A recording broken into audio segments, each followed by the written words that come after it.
अस्सलाम वालेकुम। मेरा नाम डॉक्टर मोहम्मद उमर निसार है और मैं एक पीडियाट्रिक सर्जन हूँ। एज ए पीडियाट्रिक सर्जन जिस एक इम्पॉर्टेंट डिज़ीज़ को हम कॉमनली डील करते हैं वो बच्चों के पॉटी का रास्ता ना होना, जिसको साइंटिफिक लैंग्वेज में एनोरेक्टल मेलफॉर्मेशन या इम्परफोरेट एनएस भी कहते हैं। पीडियाट्रिक सर्जन नॉर्मली इस डिज़ीज़ को डील करता है और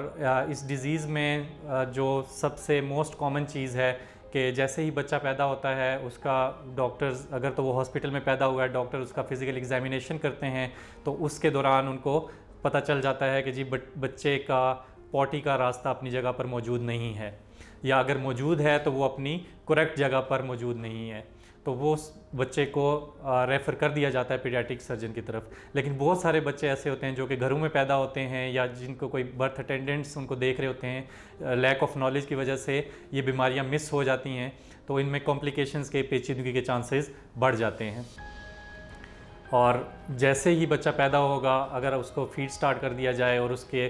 पॉटी का रास्ता अपनी जगह पर ना हो, मौजूद ना हो, तो बच्चे का पेट फूलना शुरू कर जाता है और इसकी पेचीदगियाँ भी हो सकती हैं।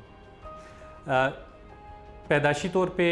पॉटी का रास्ता ना होना ये एक बहुत ही एनोरेक्टल मेलफॉर्मेशंस एक ब्रॉड स्पेक्ट्रम डिज़ीज़ है जिसमें मुख्तलिफ वैराइटीज़ होती हैं। बाज़ औक़ात पॉटी का रास्ता मुकम्मल तौर पर बना ही नहीं होता, उसको वो बाहर की तरफ नहीं खुल रहा होता। बाज़ औक़ात पॉटी का रास्ता बना तो होता है लेकिन वो अपनी नॉर्मल जगह पे नहीं बना होता, जिस जगह पर उसको मौजूद होना चाहिए वहाँ पर नहीं बना होता, बल्कि उससे एक डिफरेंट जगह पर आगे की तरफ मौजूद होता है। और बाज़ औक़ात जो आंत होती है, रेक्टम या कोलॉन, इसका कनेक्शन जो है वो मसाने के साथ या पेशाब की नाली के साथ भी होता है। तो इस चीज़ों को देखकर इन तमाम इस डिज़ीज़ का इलाज किया जाता है। बहुत सी ऐसी डिजीज़ हैं जो कि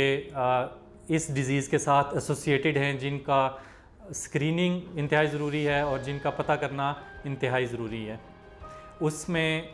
जो बहुत इम्पॉर्टेंट इसके साथ एसोसिएशन है या जो एसोसिएटेड डिज़ीज़ है, उसमें पैदाइशी तौर पे बच्चों के दिल के मसाइल, दिल में बीमारियां, दिल की बीमारियां इसमें बहुत कॉमन होती हैं। इसी तरह मोहरों के अंदर डिफेक्ट का होना, गुर्दे और मसाने की बहुत सारी बीमारियां इसके साथ, और खुराक की नाली के पैदाइशी मसाइल, खुराक की नाली का प्रॉपर ना बना होना या उसका खुराक की नाली का सांस की नाली के साथ कनेक्शन होना, ये ऐसी तमाम बीमारियां हैं जो कि इन बच्चों में जिनमें पॉटी का रास्ता नहीं बना होता, आम बच्चों की निस्बत बहुत ज़्यादा कॉमन होती हैं और इनकी स्क्रीनिंग भी बहुत ज़्यादा ज़रूरी है। और इसका जो इलाज है एनोरेक्टल मेलफॉर्मेशन का,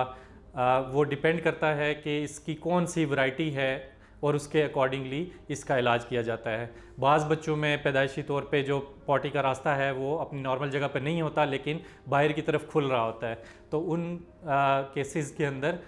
सिंगल एक ऑपरेशन के ज़रिए अगर बर वक्त तशख़ीस हो जाती है तो एक ऑपरेशन के ज़रिए भी इसका इलाज हो सकता है, जिसमें पॉटी के रास्ते को अपनी नॉर्मल पोजीशन पे दोबारा रिकन्स्ट्रक्ट किया जाता है। लेकिन अगर पॉटी का रास्ता या जो बड़ी आंत है वो नीचे अपनी जगह पर नहीं पहुंच रही और बहुत ऊंची है, तो उसमें फिर स्टेज्ड प्रोसीजर्स होते हैं। उसमें मुख्तलिफ 2 या 3 ऑपरेशन या उससे ज़्यादा ऑपरेशन की बाज़ औक़ात ज़रूरत पड़ सकती है। तो अगर आपके बच्चे में या आपके जानने वाले किसी भी बच्चे में इस किस्म की बीमारी है, पैदाइशी तौर पे पॉटी का रास्ता नहीं बना हुआ या उसके ऑपरेशन के मतलब कोई भी मसाइल हैं, तो आप अपने पीडियाट्रिक सर्जन को दिखा सकते हैं। और मुझे भी smart medical and diagnostic centre, smart specialist clinic G8 मरकज़ में Monday to Saturday 7 to 9 PM इन दिए गए नंबरों पर रब्ता करके अपॉइंटमेंट बुक करा के मुझे फ़िज़िकली भी दिखा सकते हैं। Thank you.